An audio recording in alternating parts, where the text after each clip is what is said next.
네, 오늘도 주의 날을 맞이하여서 예수 그리스도의 몸된 교회를 찾으신 우리 사랑하는 성도 여러분들을 우리 주님의 이름으로 축복합니다. 우리 한번 이렇게 인사하겠습니다. 하나님과 동행하는 삶을 삽시다. 한번 이렇게 인사해 봅시다. 옆 사람과 앞뒤 분들과 한번 인사하겠습니다. 하나님을 동행하는 삶을 삽시다. 하나님과 동행하는 삶 삽시다. 아멘. 아멘이 되십니까? 아멘하기 부담스러우십니까? 어, 우리 청교도 있죠.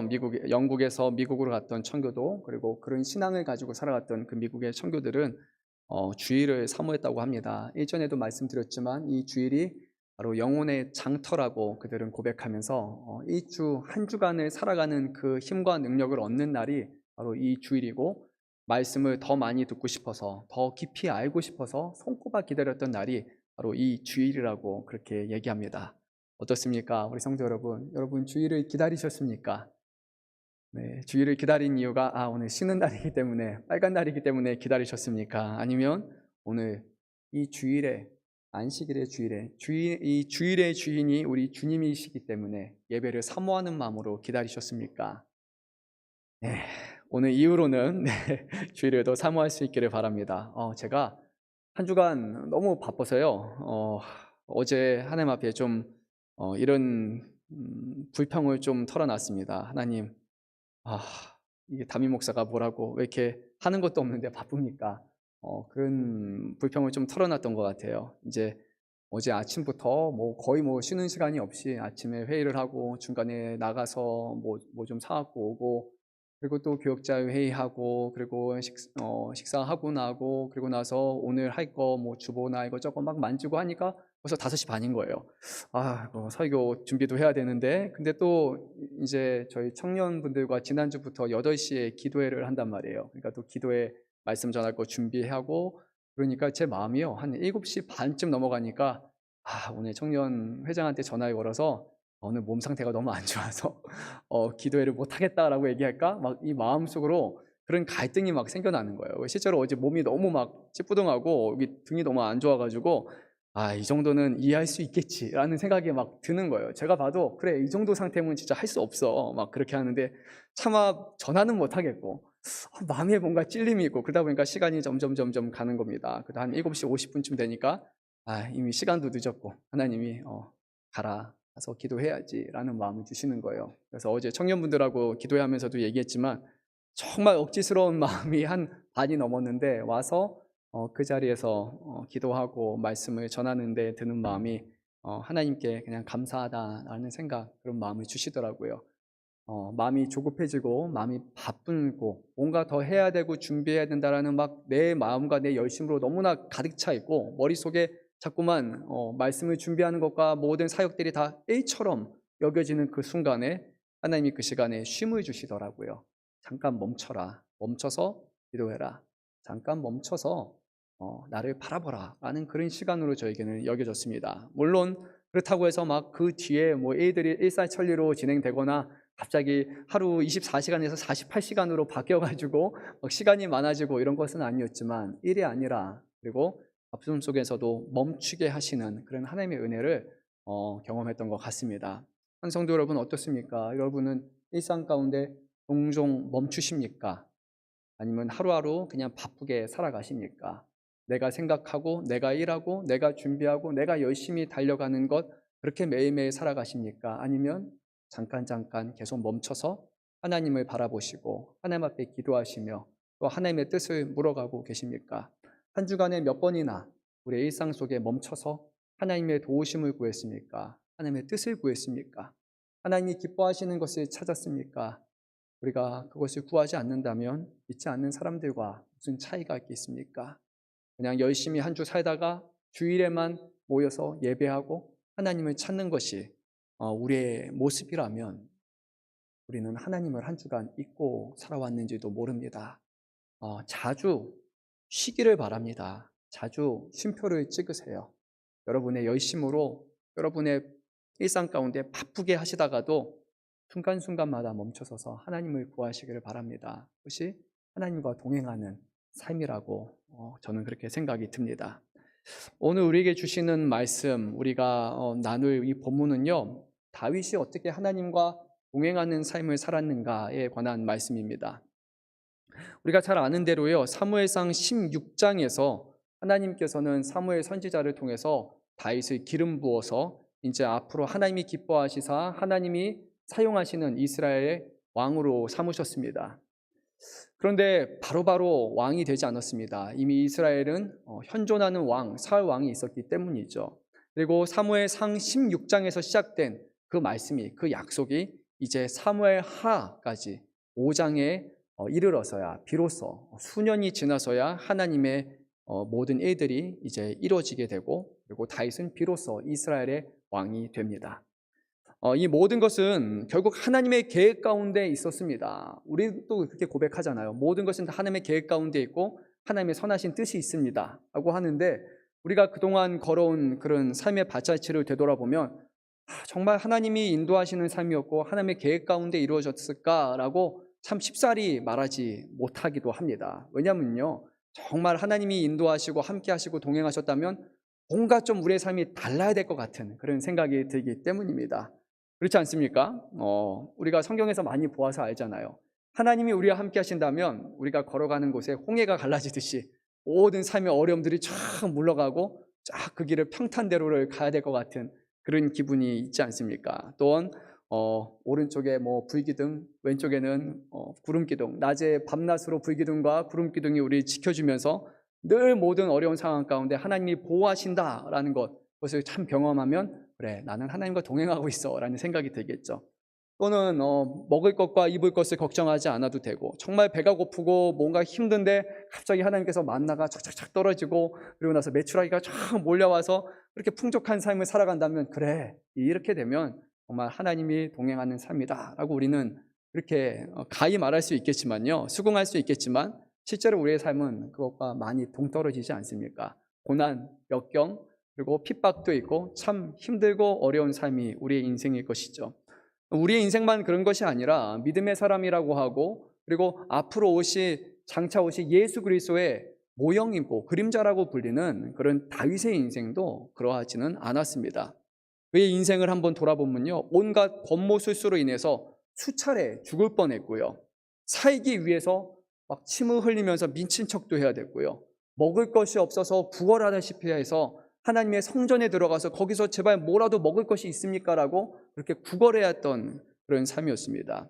그리고 하루하루 살기 위해서 끊임없이 도망치고 전쟁을 해야 됐던 그 인생이 바로 다윗이었습니다. 자기 혼자만 산다면야 좀 살만하겠지만 무려 1000명에 가까운 식소를 이제는 거느리고 있었기 때문에 이들을 또 먹여 살리기 위해서 끊임없이 전쟁을 해야 됐습니다. 참 쉬운 삶이라고 누가 말할 수 있겠습니까? 그리고 누구의 삶이, 어떤 분의 삶이 평탄한 삶, 참 편안한 삶이라고 말할 수 있겠습니까? 하지만 다윗은 좀 달랐잖아요. 분명히 그는 이스라엘의 기름 부어 이제 앞으로 세워질 왕이었잖아요. 하지만 그의 삶 또한 편안함과 평탄함과는 전혀 거리가 먼 삶이라는 것을 알 수 있습니다. 그런데 우리가 다윗의 인생을 오늘 봐야 되는 그 이유 하나는 무엇이냐면요, 그 어떤 어려움 속에서도 다윗은 끝까지 포기하지 않았고 하나님께서 자기에게 주신 그 약속을 붙들고 그가 신실하게 살아갔다는 것입니다. 우리가 잘 알다시피 사울의 경우는요, 제비뽑기를 통해서 왕으로 세워졌습니다. 그가 처한 어려움이란 이제 왕이 된 상황에서 나머지 백성들에게 저 사람이 어떻게 왕이 될 만한 제목인가, 이것을 입증하고 증명해내는 그런 어려움이 있을 것이죠. 그런데 다윗은 그 정도가 아니라요, 사울의 사위였고 그리고 사울 왕의 아들의 요나단의 벗이었고 뿐만 아니라 전쟁의 장수였던 그가 이제는 사울에 의해서 모든 것이 다 이제 싹둑싹둑 잘려버려서 아무것도 없는 바닥, 아니 바닥보다도 못한 밑바닥에서 도망하며 살아야 되는 그가 어떻게 다시 왕위에 오르게 될 것인가, 그것을 생각하면 정말 불가능하다라고밖에 우리가 내릴 수밖에 없을 것 같아요. 아마 보통 사람이라면, 저 같은 사람이라면 이럴 거예요. 하나님, 못하겠어요. 이거는 말도 안 되는 일입니다. 하나님, 뭔가 착오가 있는 것이 아닙니까? 하나님, 어떻게 이런 상황 가운데 왕이 될 수 있습니까? 너무 하나님 꿈이 크신 것 아닙니까? 그리고 하나님이 만약에 그렇게 응답하신다고 해도요, 저는 너무 부담스러워서 그 가시밭길 걸어가고 싶지 않습니다. 도저히 나는 감당하지 못하니까 가만 내버려 두십시오 라고 그렇게 할 만한 그런 여정이 바로 다윗의 인생입니다. 모르겠습니다. 혹시 다윗의 삶을 한번 살아보고 싶은 분 계십니까? 지금이 좋죠. 훨씬 편한 삶을 살지 않습니까? 다윗도 모르긴 몰라도요, 참 마음고생을 많이 했을 것입니다. 그가 기록한 시편의 말씀을 보면요, 왜 그렇게 많이 울었습니까? 왜 그렇게 많이 하나님 앞에 힘들다고, 하나님 어디 계십니까? 깨어나 주십시오. 내 음성에 들어주십시오. 지금 나타나 주십시오. 보호하여 주십시오. 원수가 둘러싸고 있습니다. 내 창과 검과 방패가 되어 주십시오. 주의 그늘 아래 숨고 싶습니다. 그렇게 많이 기도했겠습니까? 그가 걸었던 일이 평탄한 여정이 아니었기 때문입니다. 그럼에도 불구하고요, 다윗은요, 하나님께서 자기에게 주신 약속, 이스라엘의 왕이 되게 하실 그 약속을 끝까지 붙들었고요. 그는 그 약속을 붙들음으로써 왜 하나님께서 다윗을 이스라엘의 왕으로 기름 부어 세우셨는지를 그의 삶을 통해 그는 입증했던 것이죠. 다윗은요, 어느 상황 가운데서도요, 하나님을 경외하는 사람이었습니다. 하나님을 바라보고 그 길을 끝까지 걸어갔던 사람입니다. 하나님은 이것을 정말로 귀하게 여기셨습니다. 저와 여러분이 대단한 존재여서가 아니라 우리가 세상에서 인정받고 높은 사람이어서 그래서 우리를 대단하다, 우리를 사랑한다 말하고 여기시는 것이 아니라 우리가 하나님을 경외하는 사람이 될 때, 그리고 하나님께서는 이미 우리 안에 성령으로 함께 하시사 우리 모두가 하나님을 경외할 수 있는 사람으로 이미 세우셨기 때문에 하나님은 우리를 보고 기뻐하시는 것입니다. 우리가 지위가 높아서가 아니에요. 우리가 하나님만 바라보고 하나님을 붙들고 살아갈 수 있는 모든 것을 갖춘 사람이기에, 그리고 그것을 이루시는 주님이 우리 안에 함께 하시기에 하나님은 저와 여러분을 지금도 보시고 기뻐하신다는 것입니다. 물론 다윗은 그 이후에도 하나님 앞에 여러 차례 죄를 범했습니다. 하지만 다윗은 죄를 범할지언정 하나님 앞에 거짓말하고 다시 범했던 죄를 또 범하지는 않았습니다. 하나님이 책망하실 때, 잘못된 길을 간다고 말씀하실 때 그는 하나님을 경외하여 다시 돌아왔고, 그리고 그가 하나님이 신뢰할 만한 사람이라는 것을 삶을 통해 보여주었습니다. 그리고요, 오늘 말씀을 보면요, 이제 하나님께서 그동안 다윗의 삶 가운데 정말 숱하게 이뤄놓은 그 이해가 안 되는 그 정말 수많은 역경들을요, 하나의 이제 수많은 흩어진 퍼즐 조각들을 다 모으셔가지고 이제 하나님의 계획이 바로 이것이었구나라고 오늘 드디어 비로소 우리에게 나타내 주십니다. 그래서 이것을 통해 우리가요, 오늘 말씀을 보면서 여러분은 이런 마음이 드셔야 됩니다. 하나님의 일하심에는 실수가 없다라는 생각이 들어야 됩니다. 하나님은 우리가 알지 못하는 신비한 방법으로 하나하나 실수 없이 다 만지고 준비하셔서 결국 하나님이 그리시는 큰 그림, 빅픽처를 그리시는구나 라고 그렇게 고백할 수밖에 없을 것입니다. 그리고 오늘 다윗의 삶이 우리에게 의미가 있는 것은요, 다윗만 그런 것이 아니라 지금 저와 여러분이 처한 상황이 어떠하든지, 우리가 보기에는 지금 처한 어려움과 지금 우리가 가는 길이 뭔지 도대체 의미가 무엇인지 이해가 되지 않는다 할지라도요, 우리가 하나님을 택하고 하나님이 기뻐하시는 길을 끝까지 붙들고 약속 가운데 걸어간다면 하나님은 우리에게 우리가 상상할 수 없는 가장 좋은 방법으로 이미 모든 계획을 이뤄 나가신다는 것입니다. 모든 과정에서 하나님의 신뢰하심으로 정말 하나님이 기뻐하시는 길을 걸어가고, 오늘 다윗이 이제 비로소 이스라엘의 왕이 된 것 같이 우리 삶이 우리가 생각하는 것으로 끝나는 것이 아니라 하나님이 예배하시고 하나님이 들어 사용하시겠다고 하시는 그런 인생으로 변화될 수 있기를 간절히 소망합니다. 우리가 대단해서가 아니라 우리 안에 계신 하나님이 놀라우신 분이기에 하나님은 우리가 생각하지 못하는 방식으로 영광을 거두십니다. 혹시 우리 성도 여러분, 우리가 이제 매일마다 매일 성경 큐티를 이제 올해부터 시작을 했습니다. 근데 어떻게 잘 묵상하고 계십니까? 하나님이 계십니다. 우리 솔직한 마음으로 한번 옆 사람 보지 마시고요, 저만 보십시오. 저도 오늘 이후로 잊어버리겠습니다. 나는 날마다 큐티를 하고 있다. 한번 손 들어 보시기 바랍니다. 네, 그래요. 네, 감사합니다. 제가 한 번 더 들어볼까요? 한 번 더. 제가 이제 한 명인지 두 명인지 확실하지 않아가지고. 네, 뒤에 장로님이셨습니다. 감사합니다. 역시 장로님 다르시지 않습니까? 네, 손 들으셨습니다. 쉽지 않죠. 하루하루 정말 시간이 없어서가 아니라 멈추는 게 쉽지 않은 것 같습니다. 하나님의 말씀을 묵상하고 살아가는 것이 쉽지 않습니다. 근데 모르겠습니다. 다음 주에 물어볼 때는 한 명이 아니라 그래도 한 2분, 3분 좀 더 늘어날 수 있기를 바랍니다. 제가 왜 이걸 물어봤냐면요. 매일 성경을 통해서 날마다 큐티 해보신 분들은요, 지난주 시간에 이어서 말씀이 어떻게 전개됐는지 다 알고 계실 거예요. 그런데 이제 한 분 빼놓고는 아마 제가 보기에 여러분들은 사울과 요나단이 죽은 상태로 지금 여러분의 머릿속에는 그냥 머물러 있지 않을까 생각해 봅니다. 그래서 제가 그 뒤의 내용들을 조금 하도록 노력하겠습니다. 간략하게 말씀드리도록 하겠습니다.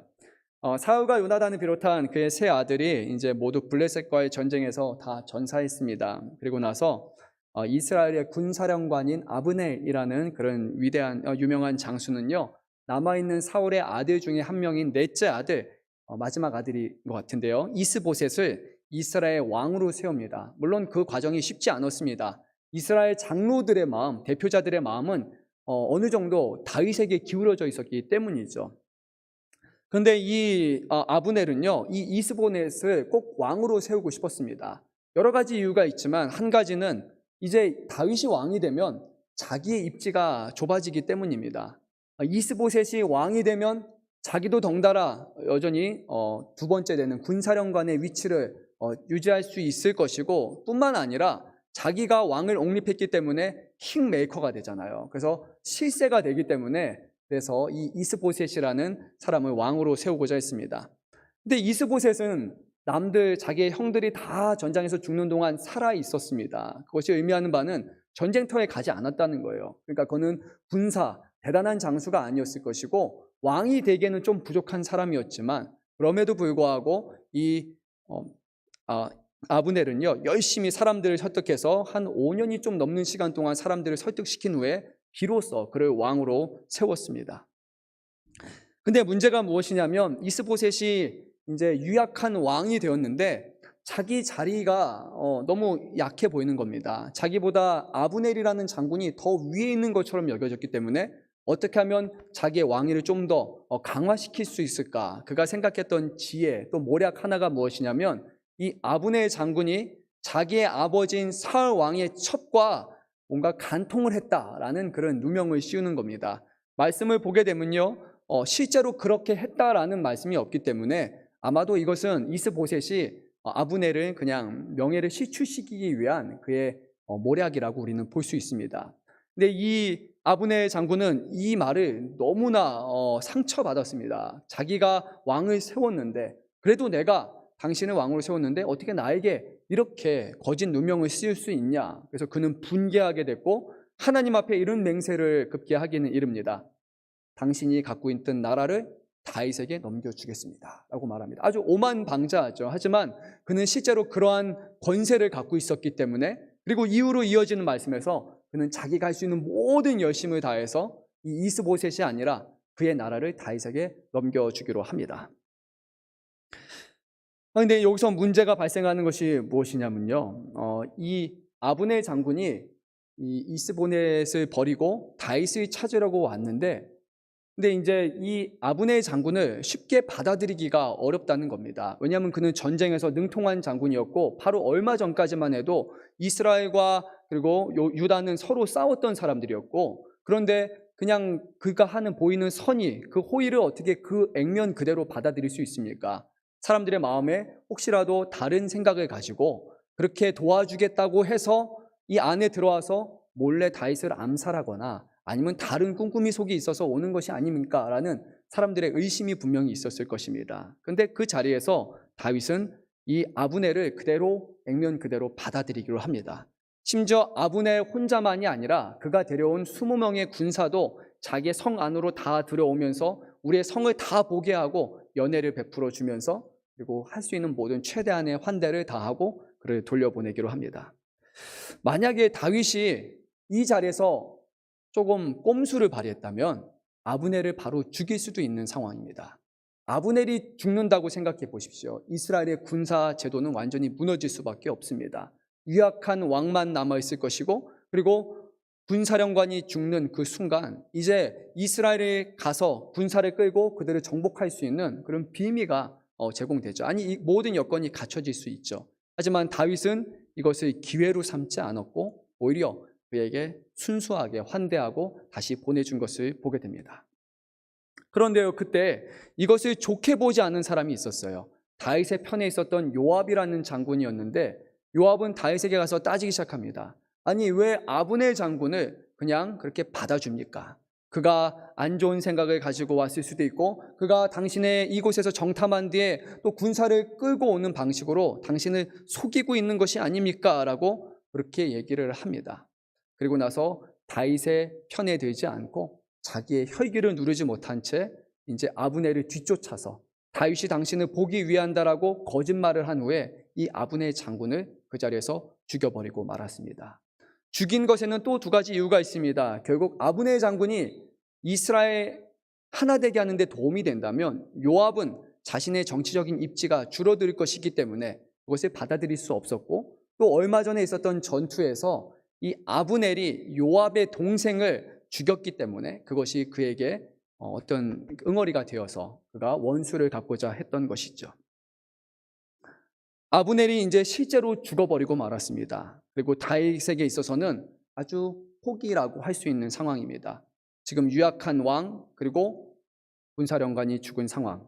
그 상황에서 다윗이 할 수 있는 최선의 선택은 바로 군사를 이끌고 이스라엘에게 진격해서, 왕궁에 진격해서 그것을 사로잡는 것입니다. 그러면 게임 끝, 이제 왕이 될 수 있는 것이죠. 그런데 다윗은 거기서 전쟁을 벌인 것이 아니라 오히려 이것을 기회로 삼지 않았습니다. 그리고 아브넬 장군의 죽음에 대해서 그는 애도하고, 그리고 눈물을 흘리면서, 그리고 하나님께서 정말 이 악한 일을 벌인 사람을 공의로 판단해 달라라고 그는 그렇게 하나님 앞에 간청을 했습니다. 생각해 보십시오. 다윗 왕이 눈물을 흘리면서 막 이렇게 하나님 앞에 부르짖으며 기도를 합니다. 그리고 그의 죽음을 생각하면서 애가를 씁니다. 그러면 요압의 기분은 어떻겠습니까? 자기가 그래도 그 사람을 죽였는데 지금 자기가 완전히 나쁜 사람이 돼버리지 않습니까? 그래도 바로 옆에 있는 최측근에 있는 장군인데도 불구하고 다윗은 그곳에서 옆에 있는 요압의 눈치를 보거나 요압을 기쁘게 하거나 그것에 관심을 둔 것이 아니라 오직 이것이 하나님 보시기에 옳은가 아니면 그른가, 그것을 판단했을 뿐입니다. 다윗은 그런 사람입니다. 다윗은요, 지금 보이는 신뢰를 택하지 않고 눈앞에 보이는 이익을 택하지 않고 하나님이 기뻐하시는 것, 하나님 보시기에 옳은 것이 무엇인지를 보고 판단하는 사람이고, 그리고 그것을 말로만 하는 사람이 아니라 삶으로 진정성 있게 보여주는 사람입니다.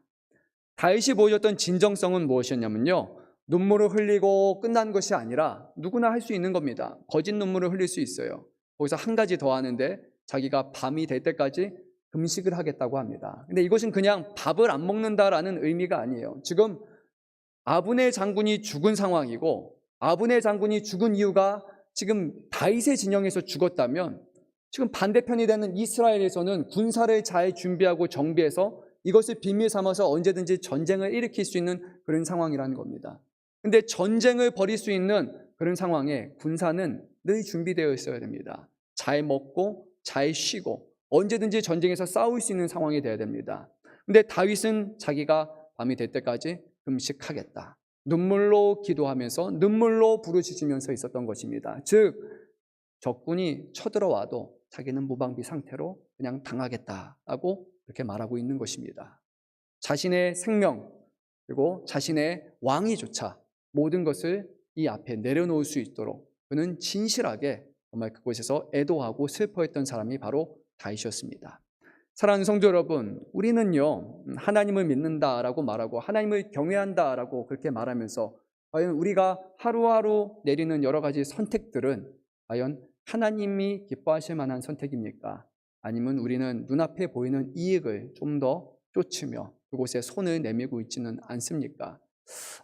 하나님을 믿는 사람으로서 다윗은 우리에게 어떠한 믿음으로 어떠한 선택을 해야 되는지를 정확하게 말씀하고 있습니다. 신뢰를 택하는 것이 아니라, 그리고 진정성 있는 모습을 보여야 되며, 그것이 나에게 큰 해가 된다 할지라도, 내 모든 왕위와 내가 이룩한 모든 것을 다 잃어버릴 수 있는 상황이라 할지라도 그곳에서 잘못된 것에서는 온전하게 보여줘야 되는, 그것이 바로 하나님을 경외하는 그런 모습이라고 우리에게 전하고 있습니다. 저에게 하라면 아마 쉽지 못할 것입니다. 하지만 다윗이라는 사람은 이것을 몸소 행했습니다. 아브넬의 죽음으로 인해서 이제 이스라엘 진영에 거센 바람이 불어닥쳤습니다. 아브넬이 죽고 나니까 이스라엘 왕, 이제 그 왕위는 흔들리게 되었고, 그 옆에 있던 지휘관 2명조차도 이제 이스보셋을 배반하고, 이스보셋이 침상에 누워있는 틈에 그의 목을 잘라가지고 수급을 베어서 옵니다. 그 수급을 베어서 누구에게 갔을까요? 다윗에게 갔습니다. 내가 당신의 적, 당신의 원수의 목을 가져왔으니까 나에게 상을 베풀어 주십시오. 나에게 뭔가 보상을 해 주십시오. 나에게 높은 지위 하나 정도는 줄 수 있지 않습니까? 라고 그렇게 기대하면서 왔습니다. 여러분이라면 어떻겠습니까? 눈앞에 보이는 가시를 알아서 다 제거해 버렸습니다. 요압도 그랬고요. 그리고 이 두 지휘관도 그랬고요. 어느 순간 보니까 왕도 죽었고 군사령관도 죽었습니다. 손도 대지 않고 코 풀었어요. 너무 편한 상황입니다. 그러면 여러분은 어떤 선택을 하시겠습니까? 모든 것이 하나님의 뜻이다. 하나님이 정말 편하게 알아서 그냥 잘 되게 하셨다라고 그렇게 믿고 말씀하시겠습니까? 아니면 그 과정이 올바른 과정이 아니기 때문에, 그래서 그것으로 인해서 이것이 하나님의 뜻이 아니다. 하나님의 뜻이 무엇일까? 거기서 기도하고 구하시겠습니까? 아마 많은 사람들은 그럴 겁니다. 일이 잘 풀리면 하나님의 뜻대로 된 것이라고요. 하지만 다윗은 그렇게 생각하지 않았습니다.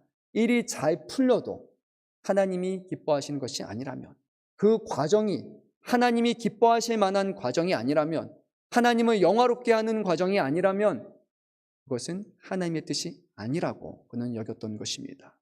그래서 수급을 들고 온 이 두 사람 앞에 그가 당신들이 악한 마음을 가지고 선한 사람을 죽였도다 라고 말합니다. 그들을 공의로 판단을 했고, 오히려 이 왕을 죽인 두 사람을 칭찬하고 높이 세운 것이 아니라 그들을 죽이고 말았습니다. 이것이 다윗이 택한 것이었습니다.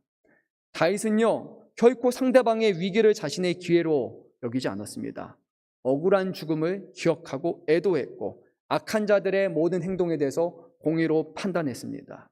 그 전부터 그랬습니다. 사울과 요나단의 죽음, 아브넬의 죽음, 이스보셋의 죽음, 모든 것 다 자신에게는 다 이익이 될 만한 상황이었습니다. 너무나 좋은 상황이었습니다. 근데 단 한 번도 다윗은 기뻐하지 않았습니다. 슬퍼했습니다. 그리고 그렇게 한 이유는 단 한 가지입니다. 그가 여호와를 경외하는 사람이었기 때문입니다. 성경 3장 1절 말씀을 보면 이렇게 기록되어 있습니다. 사울의 집과 다윗의 집 사이에 전쟁이 오래매 다윗은 점점 강하여 가고 사울의 집은 점점 약하여 가니라. 다윗의 집은 강하고 사울의 집은 쇠약하게 되었다. 그리고 나서 오늘 본문의 5장 10절 말씀을 보니까요, 이렇게 조금 더 추가되어서 기록되어 있습니다. 10절 말씀 우리 한번 한 목소리로 읽도록 하겠습니다. 만군의 하나님 여호와께서 함께 계시니 다윗이 점점 강성하여 가니라. 왜 다윗이 잘 됐습니까? 오늘 말씀을 보니까 하나님께서 다윗과 동행하셨기 때문이라고 말합니다. 또 다른 말로는 다윗이 하나님과 동행하였기 때문입니다. 하나님의 말씀을 순종함으로 그가 내린 모든 선택들은 지금 하나님 보시기에 옳은 것이었습니다. 하나님의 뜻대로 행한 것이었습니다. 실리와 이익이 아니라 잘못된 것에선 잘못됐다고 말하고, 그리고 거짓되고 잘못된 부당한 이익을 취하지 않으므로 그는 하나님과 함께하는 삶을 살았던 것입니다. 사랑하는 성도 여러분, 이 모습을 통해 우리가 배우기를 원합니다. 하나님을 경외하십니까? 하나님을 두려워하십니까? 하나님을 존중하고 계십니까? 우리는 말로는 하잖아요. 하나님 경외합니다. 하나님 존중합니다. 하나님 사랑합니다 라고 우리는 찬양을 부르면서 찬송가를 부르면서 이미 수천 번, 수만 번 그렇게 고백을 했습니다. 그런데 정말 우리가 하나님을 경외하고 두려워하고 있습니까? 우리가 하나님을 두려워하고 존중한다면요, 우리는 눈앞에 보이는 빠른 성공, 눈앞에 보이는 너무 자명한 성공, 잡기만 하면 취할 수 있는 그런 이득이 아니라 정말로 하나님이 기뻐하시는 정직하고 올곧은 길로 가는 것이 하나님이 기뻐하시는 겁니다. 많은 사람들이 그렇게 말합니다. 잘 되면 하나님이 그냥 하신 것이라고요. 과정을 보지 않습니다. 누가 상처받았는지, 정말 하나님이 드러나셨는지 상관하지 않고 내가 보기에 잘 됐으니까 하나님이 하신 것이다라고 말합니다. 그런데 하나님도 그렇게 말씀하실까요? 하나님이 기뻐하시지 않는다는 이유 하나만으로도 손해를 감수하는 것이 오늘 다윗이 우리에게 보여주는 하나님을 경외하는 모습입니다. 모든 상황 가운데 모든 것을 다 잃어버린다 할지라도 이것이 하나님을 경외하는 사람의 모습이라면 그렇게 행하는 것, 오늘 그것이 우리가 따라야 되는 길이라고 성경은 말씀합니다. 우리가 잘 아는 말씀이죠. 시편 1편 마지막 절에 이렇게 말씀합니다. 무릇 의인들의 길은 여호와께서 인정하시나 끝이 어떻게 되죠? 악인들의 길은 망하리로다. 이 말씀 모르시는 분 계십니까? 다 아시는 말씀입니다. 이건 믿지 않는 사람들에게 하는 말씀 아니에요. 성경을 묵상하는 사람들에게 하시는 말씀입니다. 의인들의 길은 여호와께서 인정하시지만 하나님을 믿는다고 하는 우리들이 악한 생각과 악한 방식으로 악의 길을 쫓는다면 하나님께서는 우리의 인생을 망하게 하시겠다는 그런 말씀입니다. 하지만 우리가 하나님을 경외하며 살아가면 눈앞에 보이는 이득을 취하지 아니하고 진리대로 온전히 걸어가면 지금 보기에는 많은 것을 잃어버린 것 같지만 결국 하나님은 그 인생을 인정하실 것이다 하는 우리에게 주시는 말씀이라는 겁니다. 오늘날 우리의 삶은 빠른 길, 그리고 쉬운 길, 숏컷 이런 것을 우리가 정말 지혜로운 것이다라고 말하는 그 세상 앞에 하나님 앞에는 정직하게 행하는 것, 그것을 살아야 된다라고 우리를 도전하고 있습니다. 사랑하는 성도 여러분, 하나님을 경외하십니까? 하나님을 경외하시는 만큼 정직하게 올바르게 살아가시기를 바랍니다. 여러분에게만 하는 말씀이 아니고 지금 저에게 제일 먼저 하는 말이에요. 정말 희성 목사, 정직하게 살아야 돼. 올바르게 살아야 돼. 편법을 행해서는 안 돼. 지금 설령 많이 돌아가는 것 같다 할지라도, 많이 손해보는 것 같다 할지라도 지금 이 자리에서 하나님 앞에 부끄러운 행동은 해서는 안 돼. 오늘 하나님이 저에게 말씀하시는 겁니다. 그리고 사랑하는 성도 여러분에게도 하나님께서 빠른 길이 아니라 하나님을 경외하는 정직한 길로 라고 말씀하십니다. 애초에 다윗이 사울 왕을 죽였다면 더 쉽게 왕위에 올랐을 것이죠. 그렇지만 그러지 않았습니다. 삥 둘러서 한참 둘러서 수년이 걸려서 오늘 왕위를 드디어 갖게 되는데, 이것이 느린 방법이라고 생각했지만 오히려 가장 빠른 방법이었고 정확한 방법이었고 최선의 방법이었습니다.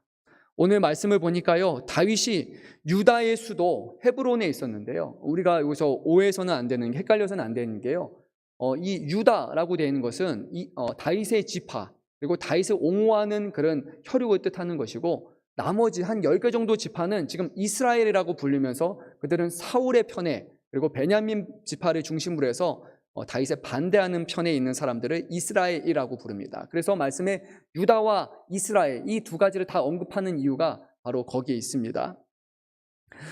우리 한번 오늘 1절 말씀을 한번 읽어보도록 하겠습니다. 이스라엘의 모든 지파가 헤브론에 이르러 다윗에게 나와 이르되 보소서 우리는 왕의 한 고륙이니이다. 아멘. 오늘 말씀을 보니까요, 다윗이 사람들의 장로들이나 거기 있는 대표자들에게, 이스라엘에게 찾아가가지고, 자 이제 이스보셋도 죽었습니다, 그리고 아브네도 죽었습니다, 나를 왕으로 세워주십시오라고 말하지 않았습니다. 다윗은 헤브론이라는 자신의 유다의 수도에 가만히 있었는데 이스라엘 사람들이 먼저 장로들을 세워서 대표단을 먼저 만들어서 다윗을 찾았습니다. 자기가 가서 얘기할 필요가 없었어요. 하나님이요, 그 숱한 과정과 시간을 통해서 자기가 가서 얘기할 필요가 없이 이 사람들이 먼저 모든 것을 수긍하고 인정할 수 있도록 도와주신 것입니다. 다윗을 3번에 걸쳐서 왕으로 인정했는데요, 오늘 우리가 읽었던 1절 말씀에서처럼 가장 먼저 이들은 다윗이 자신의 혈육이다라고 그렇게 고백을 했습니다. 우리가 같은 나라 사람이다라는 그런 의미가 있지만요, 더 나아가서 한 가지 더 중요한 의미가 있는데, 지금 사울, 그리고 사울의 아들들도 다 죽었고 사울의 혈육이 하나도 남아있지 않았는데 유일한 사울의 혈육이 있습니다. 또 다른 혈육이에요. 뭐냐면요, 다윗이 사울의 혈육인 사울의 딸 미갈의 사위라는 겁니다. 남편이라는 겁니다. 그래서 지금 다윗과 사울의 관계는 사위예요. 그렇기 때문에 그가 한 혈육이 될 수 있는 겁니다. 모든 왕들이 다 죽고 모든 아들들이 죽은 이 시점에서 사울에 이어서 다음 왕위에 오를 수 있는 사람은 다윗 당신밖에 없습니다 라고 그들이 먼저 자청하고 나왔던 것이에요.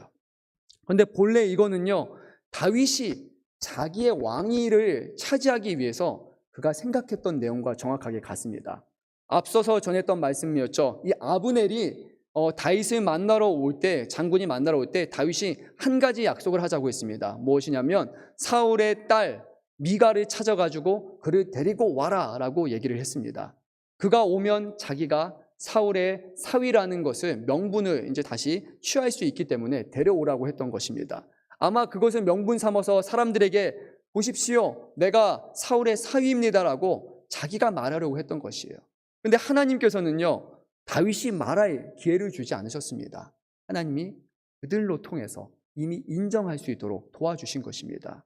하나님의 일하시는 방법은 그런 것 같습니다. 우리가요, 나 이런 사람이에요, 나 저런 사람이에요 라고 말할 필요가 없이요, 하나님의 길을 그냥 걸어가면 하나님은 다른 사람들로 하여금 그것을 인정하게 해주시는 겁니다.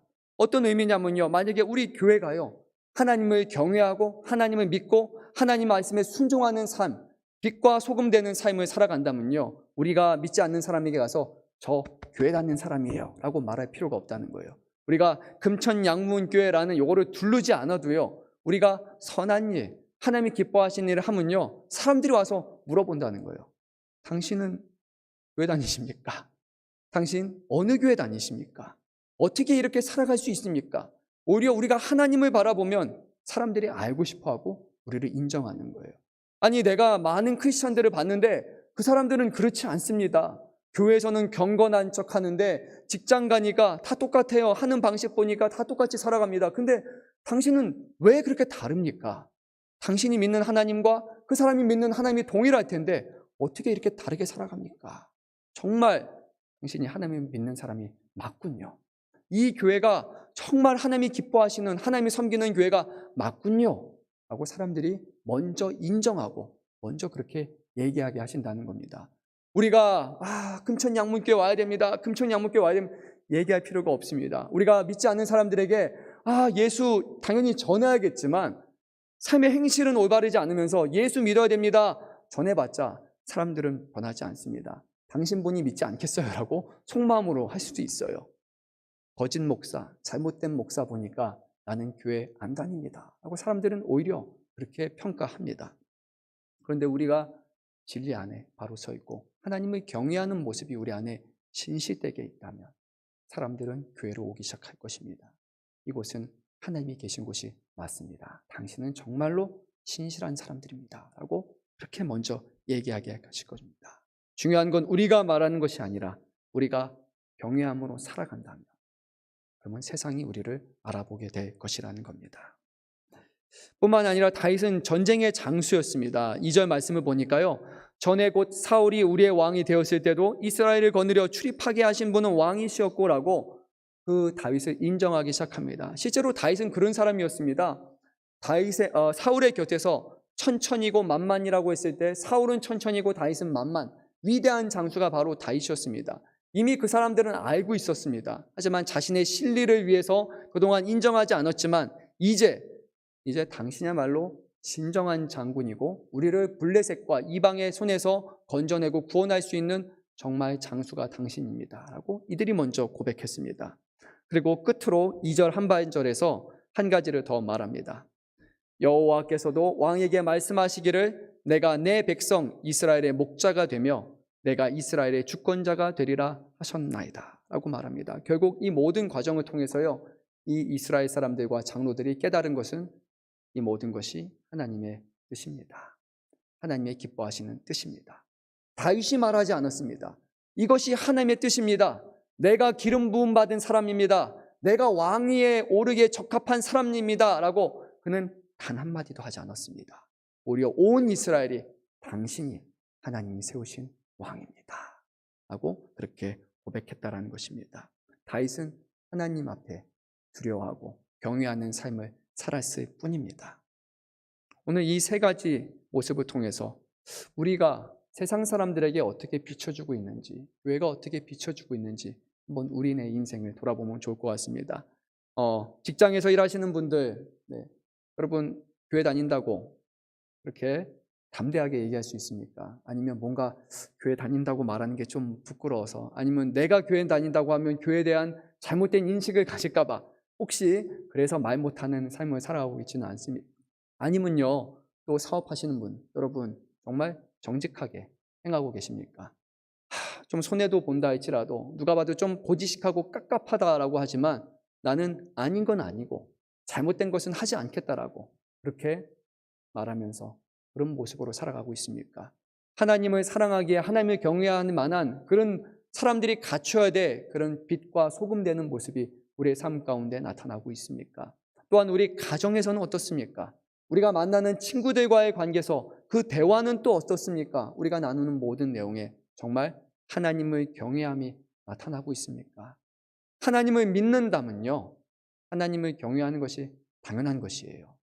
이거는 액세서리가 아니라 플러스하고 추가하는 것이 아닙니다. 하나님의 믿는다라는 것은 하나님의 존재를 인정하는 것입니다. 그분이 온 세상의 주인이시고 다스리시는 분이고 그 말씀으로써 이 세상을 창조하신 그 하나님이라는 것을 믿는 것입니다.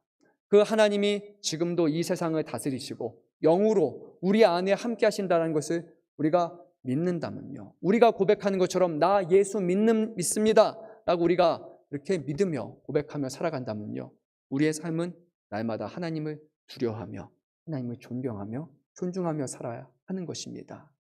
우리가 그것을 잊고 있다면요, 하나님은요 오히려 세상 가운데 우리를 부끄럽게 하실 것이에요. 교회가요 사람들에게 손가락질 받게 하실 것입니다. 가짜 교회라고 손가락질 받게 하실 거예요. 가짜 목사라고, 가짜 성도라고, 거짓 신앙이라고 오히려 세상 사람들이 우리 향해 손가락질 할 거예요. 하나님은 그렇게 해서라도 우리가 돌아오기를 원하시기 때문입니다. 세상의 말에 귀를 기울여야 합니다. 세상이 오늘 한국교회, 세상의 교회를 향한 그 평가에 대해서 아니야, 그 사람들은 그냥 모르는 사람들이니까 그런 거야 라고 하는 것이 아니라요, 우리가 믿지 않는 사람들에게 어떻게 비추어지는지는 아주 중요한 것입니다. 우리가 은연중에 하는 말과 행동, 그것을 우리는 듣고 있고 그것을 통해 우리를 판단하기 때문입니다. 물론 부담스러울 수 있을 것입니다. 하지만요, 그것이 하나님이 기뻐하는 것이기 때문에, 하나님을 믿는 것이기 때문에 오늘 우리의 삶을 조금 다윗처럼 바꿔보면 어떨까 생각해 봅니다. 사랑하는 성도 여러분, 하나님께서 이 땅에 교회를 세우신 이유 무엇입니까? 우리가 세상의 빛과 소금이기 때문이고 우리가 세상을 전혀 다른 방식과 가치관으로 살아가게 하시기 위함 아닙니까? 그렇기 때문에 하나님의 자녀들은 하나님의 통치와 하나님의 일하심을 믿어야 되며, 이 세상이 표면적으로는 세상의 권세자들에 의해서 하나하나 다 이루어지는 것 같지만 그 모든 권세자 위에 하나님이 계신다는 것을 인정하는 것이 바로 우리의 믿음이고 우리의 신앙입니다. 사도 바울은 에베소서 3장 10절 11절에서 이렇게 고백합니다. 이는 이제 교회로 말미암아 하늘에 있는 통치자들과 권세자들에게 하나님의 각종 지혜를 알게 하려 하심이니 곧 영원부터 우리 주 그리스도 예수 안에서 예정하신 뜻대로 하신 것이라. 교회를 통해서 세상에 있는 모든 통치자들과 권세자들에게 하나님을 아는 것, 하나님이 계시다라는 것을 그들에게 가르치고 전하는 것, 이것이 영원 전부터 하나님께서 예정하신 뜻이라고 말씀하십니다. 교회에 향한 하나님의 뜻을 우리는 행하고 있습니까? 교회의 사명은요, 모든 것 위에 가장 뛰어난 분이 계시다는 것을 전하는 것입니다. 그래서 그리스도인들은 세상의 법 이전에 하나님의 법, 우리에게 주신 양심의 법, 그것을 온전히 지키는 사람이 되어야 됩니다. 일전에도 말씀드렸지만 1세기 시대에 로마의 핍박이 거세져 왔고, 그리고 그 당시에 예수를 믿는다고 고백했던 사람들을 향한 이 로마의 탄압이 아주 심해지기 시작했습니다. 병사들이 와서 당신 그리스도입니까? 잡아서 죽이기도 하고 옆에다가 매달아서 그들을 불로 태워서 밤거리를 밝히는 그런 등불로 그리스도인들을 사용했다라고 할 만큼 잔혹무도한 일들을 많이 벌였습니다. 근데 그때 한 마을에 로마의 군인들이 찾아왔을 때 로마 시민들이 군사들을 막기 시작했습니다.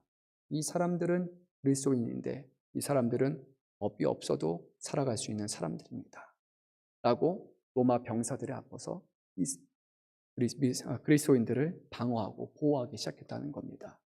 그들의 눈으로 봐도 이미 아는 겁니다. 그리스도인들이 살아가는 가치관, 그들의 삶은 자기네와 닮아서 너무나 거룩하고 신실하고 그리고 법이 없이도 살아가는 사람이기에 너무 선한 사람들을 당신들이 해서는 안 됩니다 라고 그들을 막아서는 그런 모습이 있었다고 합니다. 오늘 세상이 그리스도인이 탄압할 때 과연 세상은 우리를 향해서 어떻게 행하겠습니까? 우리 앞에 가로먹으면서 이 사람들 그리스도인이니까 너무 좋은 사람들이니까 해서는 안 됩니다 라고 말하겠습니까? 옆에서 길을 터주면서 빨리 가라고 박수치면서 잡아 죽여야 된다고 말하겠습니까? 좀 심하게 말하긴 했지만 정말 우리의 모습이, 우리의 신앙이 믿지 않는 사람들에게도 영향을 끼칠 만한, 그들에게도 깨닫게 할 만한 그런 믿음으로 살아가고 있습니까? 너무 무거워졌나요? 네. 네, 온 이스라엘이 결국 다윗이 이스라엘 목자이고 주권자라는 것, 이것을 다 깨닫게 됐습니다. 두 가지를 얘기했는데 목자이고 주권자입니다. 목자는 먹이고 보호하고 인도하는 사람입니다. 주권자는 다스리는 권세를 가진 사람입니다. 그런데 우리가 잘 아는 대로 진정한 의미의 목자와 권세자는 다윗이 아니라 다윗 위에 계신 그를 통치하시는 하나님이시며, 그리고 다윗의 후손으로 오신 예수 그리스도이심을 우리는 잘 알고 있습니다. 예수님께서는 자기 자신을 선한 목자라고 말씀하셨습니다. 삭군 목자는 이리가 양을 물기 위해서 올 때 도망가는 사람이 바로 삭군 목자입니다. 그런데 선한 목자는 양을 위해서 죽는다고 말씀하셨습니다. 예수님께서는 양된 우리의 생명을 살리시기 위해서, 우리를 위해서 친히 죽으신 참된 목자, 선한 목자이십니다. 그리고 또한 이 세상은 우리를 다스릴 수 있는 유일한 분은 우리 주 하나님밖에 없습니다. 부활하신 예수님께서는 제자들을 향해 이렇게 말씀하셨습니다. 하늘과 땅의 모든 권세를 내게 주셨으니, 예수님은 죽음 가운데 죄와 사망을 이기시고 부활하심으로 말미암아 세상을 다스릴 수 있는 유일한 능력을 가지셨고, 그 권세로서 지금도 우리 사랑하는 성도들의 삶 가운데 함께 하시며 죽음을 넘어서 영원을 주시는 그런 통치를 행하고 계십니다. 예수님은 이것을 말뿐만이 아니라 삶으로 친히 보여주신 분입니다. 오늘 이 말씀을 묵상하는데요, 저는 끝으로 말씀드립니다. 장로들이 말했던 이 세 가지 명분, 이 명분이 결국 우리 주 그리스도 예수를 향한다라는 그런 생각이 깊이 들 수밖에 없었습니다. 제일 먼저 내세웠던 말이 무엇이었죠? 보소서 우리는 왕의 한 고륙입니다, 한 혈육입니다 라고 했었습니다. 우리가 잘 아는 대로 예수님은 이 땅에 우리와 같은 혈과 육을 입고 오셨습니다. 예수님은 원래 하나님이시기 때문에요, 영원전부터 영으로 존재하시는 분이기 때문에 혈과 육을 입고 오실 이유가 전혀 없으셨습니다. 하지만 하나님께서는 자기 스스로를 우리와 같은 혈과 육에 속박시키셔서 우리와 같은 사람이 되셨습니다. 그런데 그냥 한 혈육, 그냥 혈육으로 끝나는 것이 아니라 오늘 말씀에서 말하는 것처럼 하나의 고륙, 하나의 혈육이 되기 위해서 예수님은 더 놀라운 일을 행하셨습니다. 예수님은 이렇게 말씀하셨습니다. 내 살을 먹고 내 피를 마시는 자는 영생을 가졌고 마지막 날에 내가 그를 다시 살리시니. 주님께서는요, 우리와 한 혈육이 되기 위해서, 한 고륙이 되기 위해서 자신의 살과 자신의 피를 찢고 쏟으셔서 우리에게 아낌없이 내어주셨습니다. 다윗처럼 혈통으로 맺어진 한 혈육이 아니라 자신의 생명을 나누어 주어서 주님은 우리 모두가 하나님과 주님과 예수님과 한 혈육이 되게 하셨다는 겁니다. 예수님은 이제 제자들 향해서, 또 세상을 향해서, 믿는 그리스도를 향해서 내가 너희와 한 형제라고 말씀하셨습니다. 주님의 생명으로서, 그분의 피와 살로서 우리는 예수님이 우리의 한 혈육이신 진정한 왕이시라고 고백할 수 있는 것입니다. 예수님은 전쟁의 장수로서 죄와 사망의 권세를 이기셨고 우리에게 선한 목자가 되어주시며 참된 주권자이시며 예수님만이 온 세상의 왕이라는 것을 친히 보여주셨습니다. 사랑하는 성도 여러분, 예수께서 우리의 왕이시라는 것을 인정하시기를 바랍니다. 많은 사람들이 하나님의 뜻을 구합니다. 하나님의 뜻을 구해요. 근데 정작 주님과 동행하려고 하지 않습니다. 너무 어려운 길이라고, 너무 많은 것을 포기해야 된다고, 동행하기는 마다하고 꺼려합니다. 단지 내가 원하는 것에 하나님이 도와주시면 그것을 하나님의 뜻이라고 여기며 감사할 뿐, 주님의 뜻과 주님의 말씀 안에 들어가는 동행을 하지 않으려는 것이 우리의 모습이 아닙니까? 그런데 하나님은 정말 우리에게 모든 것을 앗아가시고 우리에게 악한 것을 주시고 우리에게 고난을 주시는 분일까요? 오늘 말씀을 보니까 그렇지 않습니다. 주님은 다윗이 왕이 되게 하셨고 다윗에게 모든 것을 통치할 수 있는 권한을 주셨습니다. 하나님은요, 우리 모두를 복 주시기를 원하시며 더 나아가서 우리 안에 진정한 기쁨을 주시기 원하시는 분이십니다. 우리가 기뻐해야 될 것에 대해서 기뻐하지 않고 기뻐하지 않아야 될 것에 대해서 기뻐하는 것, 즐거워해야 될 것을 알지 못하고 거짓되고 헛된 것에 즐거워한다면 주님은 그것이 아니라 너에게 필요한 진정한 즐거움과 행복과 기쁨은 이것이다라고 우리에게 가르쳐 주시기를 원합니다. 하나님께서 자신의 뜻을 우리에게 명확하게 들려주시지 않는 이유는 아마도 이것마저도 우리가 함부로 판단할까 봐 그렇지 않을까 생각해 봅니다. 하나님은 이게 내 뜻이야. 아니요, 하나님 그거 아닌 것 같아요 라고 우리가 생각할까 봐 도리어 하나님은 우리에게 말씀하시지 아니하시고 우리의 삶을 하나하나 만지시고 인도하셔서 그 방향이 주님을 향할 수 있도록 결국 마지막 순간에 하나님이 하셨군요. 하나님의 계획 가운데 이루어졌군요 라고 우리가 순응할 수밖에 없도록 우리의 삶을 이끄신다라는 겁니다. 사랑하는 성도 여러분, 끝으로 여러분에게 또 제 자신에게 도전합니다. 하나님을 경외하시기 바랍니다. 하나님을 두려워하시기 바랍니다. 그리고 하나님의 말씀을 붙들고 진실되게 살아가시기를 바랍니다. 하나님은 그러한 인생을 기억하시고 그런 사람을 통하여서 하나님의 역사를 쓰심을 믿으시고 오늘도 그 하나님을 만나고 그 하나님이 우리에게 예배하시고 준비하시고 펼쳐가실 그 인생의 주인공으로서 쓰임받고 영광